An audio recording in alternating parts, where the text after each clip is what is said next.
तभी दरवाजे पर किसी ने खटखटाया। बंसीलाल ने दरवाजा खोला और उसकी आंखें फटी रह गईं। 4 खूबसूरत लड़कियां रात के अंधेरे में उसके सामने खड़ी थीं। उनकी आंखों में एक अजीब सी चमक थी, जैसे वे किसी जादू के वश में हों। वे बिना कुछ कहे घर में दाखिल हुईं और दरवाजा बंद कर लिया। एक लड़की ने बंसीलाल का हाथ पकड़ा, दूसरी ने उसकी कमीज उतार दी, तीसरी ने उसके गालों को सहलाया और चौथी ने उसे अपने होंठों से चूम लिया। बंसीलाल का दिमाग चक्कर खाने लगा। लड़कियों ने उसे बिस्तर पर लिटा दिया और रात का अंधेरा उनकी हरकतों से और गहरा हो गया। एक लड़की ने उसके सीने पर अपनी उंगलियां फिराईं, दूसरी ने उसके कंधों को सहलाया और तीसरी ने उसके गले को चूमा। चौथी लड़की ने उसके शरीर को अपने शरीर से ढक लिया और कमरे में एक उन्माद भरा माहौल बन गया। बंसीलाल इस सुख में डूब गया और उसका लालच और बढ़ गया। सुबह होने पर चारों लड़कियां गायब हो गईं, जैसे कुछ हुआ ही ना हो। उन्हें कुछ याद नहीं था और बंसीलाल यह देखकर और पागल हो गया। उसका मन अब और खतरनाक हो गया था। उसने ठान लिया कि वह फरिश को मार डालेगा और सायरा को अपनी गुलाम बनाएगा। अगली सुबह जब फरिश की नींद खुली, उसका सिर भारी था। उसने अपने चारों ओर देखा। घर का सामान बिखरा हुआ था और मेज पर पानी का गिलास उलट गया था।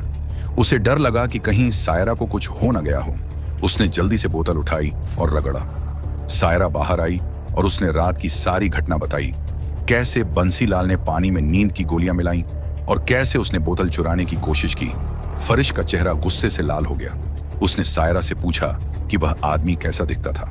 सायरा ने अपनी उंगलियां चटकाईं और हवा में बंसीलाल की तस्वीर उभर आई। फरिश ने उसे तुरंत पहचान लिया। यह गांव का सबसे खतरनाक आदमी बंसीलाल था। फरिश का दिल डर और गुस्से से कांप रहा था। उसे समझ आ गया कि अगर बंसीलाल को सायरा के बारे में पता चल गया तो गांव में आफत मच जाएगी।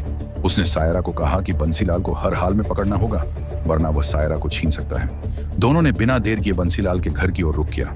फरिश को उसका घर पता था। जब वे वहां पहुंचे तो देखा कि घर पर ताला लगा था। सायरा ने अपनी शक्तियों से ताला तोड़ा और दोनों अंदर दाखिल हुए। घर में अंधेरा था और दीवारों पर धूल जमी थी। उन्होंने बंसीलाल की डायरी पाई, जिसमें उसने फरिश को मारने और सायरा को कैद करने की योजना लिखी थी। फरिश का गुस्सा 7वें आसमान पर पहुंच गया। उसने ठान लिया कि वह बंसीलाल को ढूंढ निकालेगा और अगर जरूरत पड़ी तो सायरा की शक्तियों से उसे सबक सिखाएगा। बंसीलाल अब एक नई बोतल और एक नए जिन्न के साथ और खतरनाक हो गया था। उसका अगला निशाना फरिश को मारना और सायरा को अपनी गुलाम बनाना था।